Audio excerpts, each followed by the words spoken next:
नमस्कार जय जगन्नाथ मु सोनी आपन स्वागत करुच्ची Soni kitchen and blog channel को। तो डे ना चैनल स्टार्ट करवा आज रेसिपी अच्छी आपण टमाटर नहीं कि टमाटर चारू बा टमाटर सूप। तो से नहीं मु डाली 200 ग्राम डाली को भल भाव में आम धोई नवा। धोई सारिकी डाली को आम सीझा बसईदे हलदी आउ लुण टे पकईकी पूरा भल भाव में पेस्ट करनवा सीझेकिना गोटे 3 ରୁ 4टा हुइसिल मारनवा। तो चलतु देखी नवा आज रेसिपी टमाटर चारू। तो डाली की ये भल भाव में सीझेकी पूरा पेस्ट करनी डाली को यही भाव में आप पूरा चिकन कर पेस्ट करने ना डाली को टी हल्का भाजिकी आप गुंड भी करें।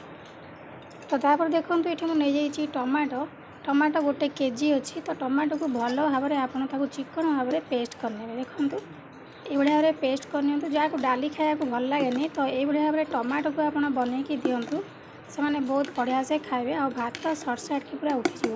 तो टमाटो सस्ता टाइम रे आप टमाटो को एमती कर खाईपारे। तो डाली बहुत रेट डाली खिया भी बंद हो।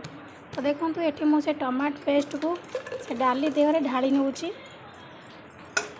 ढाली सारापर भल से घाटी नियंतु। घाटी सारापर ये आमको आहरी पानी दरकार हम यहाँ पूरा पतला बना हम। गोटे केजी टमाटर नहीं 200 ग्राम डाली नहीं देखो। तो डाली आ टमाटर पेस्ट को मुझे भल भाव में मिसई नहीं आप ठीक ठाक ये भाव में मिसई नियंतु। यहाँ बिना फुटा फुटे आम प्रस्तुत करवा बिल्कुल तेल दरकार ना कि फुटना दरकार ना।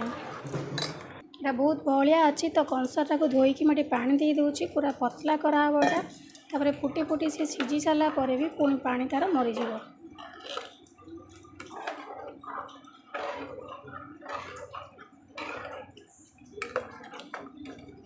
देखो ये बलिया रखी आउ टिके पानी देदेवा कहीं यहाँ बहुत बहला अच्छी। देखो ये मुझे पानी दे दूँगी।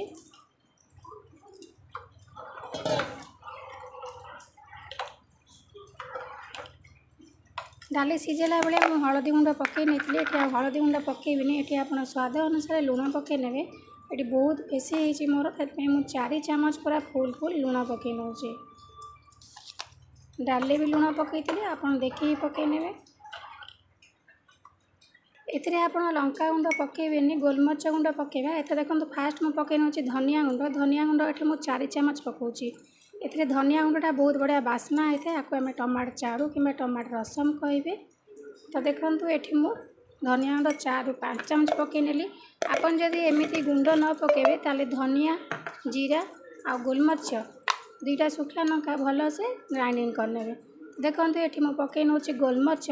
गोलमरीच ये आम हजम करने सहित रागटा भी आसो। तो पिला माने जदि खाइबे ताले आपन कम टिके गोलमरीच पकई नेबे नका गुंड अड़ी पकड़ा दरकार नहीं। तो गोलमरीच सीझिले तार बास्ना बढ़िया बाहर आउ तार राग भी बाहर यहाँ आम खाद्य को भी हजम करदेव। तो देखो ये मुझे 4 चामच भाई गोलमरीच पकई दूँगी। ये बिल्कुल भी लंका गुंड पकड़ा दरकार नहीं।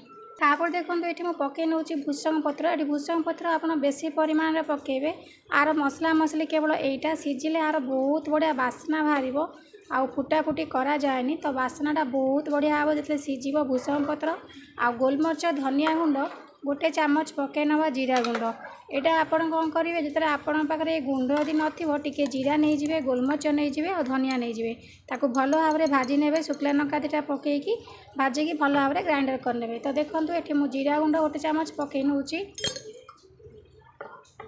पकई सारापर मुझे भल भाव में गोली नहीं गली। गोली सारापर मुझे गैस को लगे बसई दूँगी सीझा लगी पूरा 10 ରୁ 15 मिनट आम छाड़देवा सीझा लगी कि मु घोड़णीटा पूरा अधा घोड़ा देकी छाड़ दूँगी सीझापी। सी जिते भल भाव में गप गप हो फुटिकी सीझा द्वारा कौन हम ना से जो गुंड आम पकई से भल से सीझिले ही बास्ना हम और खाया को भल लगे से गुंड जाकर गुण जाक सब बाहर सीझिले ही बाहर। तो देखो ये मुझे गैस फ्लेम को मीडियम रखिकी घोड़णीटा टी फाँका रखी घोड़ दूँगी। सीझी सारे लास्ट को आप घोड़णी बंद करदे कहीं तार स्मेल जाक बाहर को पड़ेब। छाड़देवा एथर सीझा लगी। यही भाव में टमाटर जितने सस्ता अच्छी आप भाव में टमाटर को बनातु डाली अल्प करके टमाटो पकईदेवे। आपको आप स्टोर करके फ्रिज रे 3-4 दिन रखिए। ये बिल्कुल भी खराब हेनी। डेली काढ़े टिके गरम करेंगे आपको खाइबे। ये आपंकर किसी भी खराब हेनी कि देहपाई भी खराब नुह। गोलमरीच पड़ी आ धनिया गुंड ये आपंकर सब हजम हो ठंडा जब थाए देहरे ठंडा भी कटिज।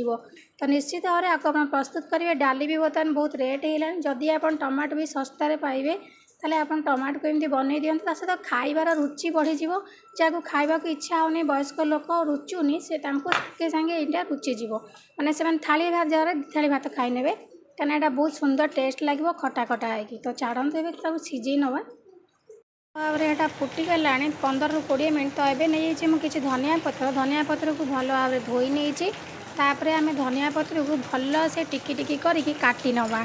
धनिया पत्र पकई सारा पर आप ढांकुणी बंद करदे। बिल्कुल तार बास्ना पदा को छाड़े ना बास्नाटा पलैब। देखिए एमती थे बनईकी खातु आपणकर मन हम बारंबार एमती ही बनईकी खावाई। आ डाली खाया को बिल्कुल भी इच्छा हेनी। तापर जो वयस्क लोक मान अरुचि धरुची खाद्य रुचुनी तो से खाद्य पूरा सटसाट उठिज।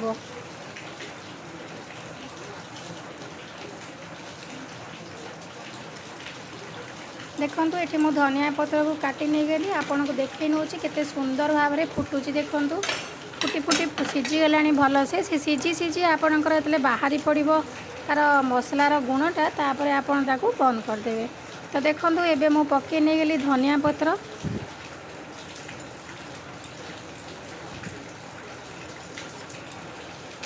अति सहज आपन सांगे सांगे बनई पारिबे। एपटे डाली सीझा बसई देकी टमाटो ग्राइंडिंग करदे सांगे सांगे पकई घाटी देवे। देखिए बहुत सुंदर भाव में खाइबा को भी बहुत बढ़िया लगे। देखो तापर ये नहीं हेंगू हेंगू आपणकर एटा बास्ना बहुत बढ़िया करिवो आउ खाद्य को भी हजम करिवो गोलमरीच हेंगू। तो निश्चित भाव में आपड़ यही जिनस पकई करूँ 3-4 दिन स्टोर करके ठंडा करदे। ठंडा कर सारा फ्रिज रखदे। तो देखो ये मुझे धनिया पत्र काटिकी पकई नहीं गली ता सहित हेंगू पकई नहीं गली।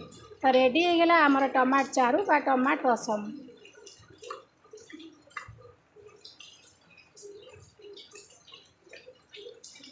वीडियोटी भल लगे गोटे लाइक करेंगे फ्रेंडली सहित शेयर करेंगे। आ चैनल जदि नुआ अच्छा चैनल गोटे सब्सक्राइब करने। तो डेरी न करी जल्दी जल्दी गोटे लाइक करनी आ फ्रेंडली सहित शेयर करूँ। केमी लगे मत कमेंट माध्यम निश्चित भाव जनइबे। तो आज मैं विदाय नौ पुणी देखा आप सहित नेक्स्ट वीडियो से पर्यंत रोची। नमस्कार जय जगन्नाथ।